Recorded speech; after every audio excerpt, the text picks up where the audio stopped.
રાજ્ય સરકાર નાના બાળકો ભણે આગળ વધે તેવા પ્રયત્નો કરી બાળકોને પ્રવેશ ઉત્સવ કરીને બાળકોને પ્રોત્સાહન કરે છે. પ્રાથમિક શાળાના ઓરડા જ નથી તો બાળકો અભ્યાસ કઈ રીતે કરે તેવા સવાલો ઊભા થયા છે. બનાસકાંઠાના છેવાડાના વિસ્તારોમાં પ્રાથમિક શાળા હોય કે પેટા પ્રાથમિક શાળાની હાલત દયનીય છે. ભાભરના વજાપુર નવાની સરદારપુરા પેટા પ્રાથમિક શાળા સને 2018માં મંજૂરી મળી. અત્યાર સુધી શાળાના ઓરડા નથી બનાવ્યા. આ પેટા શાળામાં ધોરણ 1 થી 5ના 40 વિદ્યાર્થીઓ અભ્યાસ કરી રહ્યા છે. શાળા મંજૂર થઈ ત્યારે 70 બાળકોની સંખ્યા હતી. ઓરડા ના હોવાથી ખુલ્લામાં લોખંડના પતરાના શેડ નીચે બેસીને ભૂલકાઓ અભ્યાસ કરવા મજબૂર બન્યા છે.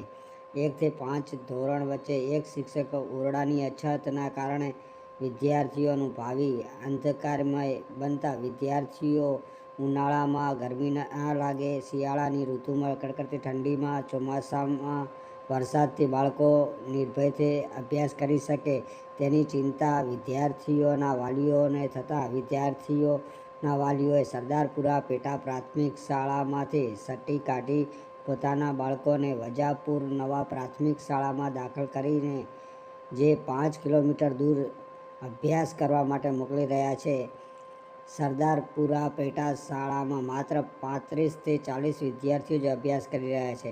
હાલ શિયાળાની ઋતુમાં કડકડતી ઠંડીના કારણે નાના ભૂલકાઓ વિદ્યાર્થીઓને ઠંડીના કારણે બીમારી ના પડે તેવું વાલીઓને પ્રશ્ન સતાવતા બાળકો શાળામાં હાજરી ઓછી રહે છે.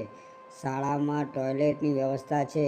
શાળાનો એક પણ ઓરડો નથી. હાલ ચાલી રહેલા શિયાળામાં સુસવાટા મારતા પવનમાં વિદ્યાર્થીઓને અભ્યાસ કરી રહ્યા છે. રાજ્ય સરકાર ભલે કહે અમારી સરકાર વિકાસ કરે છે, અહીં તો શાળાના ઓરડાનો અભાવ. શું આ રીતે ભણશે બાળકો? તે પણ એક સવાલ છે. ઠાકોર દશરથજી બાબુજી, ગામ વજાપુર નવા. હાલમાં શાળા વજાપુરની પેટા શાળા સરદારપુરા પ્રાથમિક શાળા 1 થી 5 ધોરણ છે. 35 થી 40 સંખ્યા છે. હાલમાં ઓરડાની ઘટ હોવાથી ઓરડા મંજૂર થઈ ગયા છે પણ બાંધકામ થયેલું નથી. તે મારી વિનંતી છે સરકારને કે બાળકો ઠંડીના કારણે કોઈ વાલીઓ સટ્ટી લઈ ગયા છે, બરાબર, એટલે ઓરડા હોય તો બાળકો સહી સલામતથી ભણી શકે એવી મારી વિનંતી છે કે ઓરડા તાત્કાલિક બાંધકામ થાય. તલાજી ભારતી ઠાકોર, જે અમારા વજાપુર નવાના પેટા શાળા સરદારપુરા, જે અમારે આમ તો પહેલાં સંખ્યા હતી, આ જે સરદારપુરા શાળાની અંદર 65 થી 70 સંખ્યા હતી. અત્યારે ત્રણેય ઋતુની અંદર બાળકોને પરેશાન રહે છે. શિયાળો હોય, વરાળો હોય કે ઉનાળો હોય, જેમ કે બેહવા માટેની થોડીક સુવિધા ઓછી છે. એટલે જે વાલીઓ થોડા દાખલા લઈ જાય ત્યારે 35 થી 40 સંખ્યા રહી છે.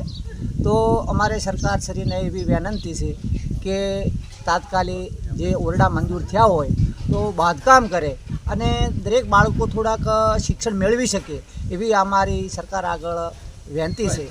મહેરબાની કરી અને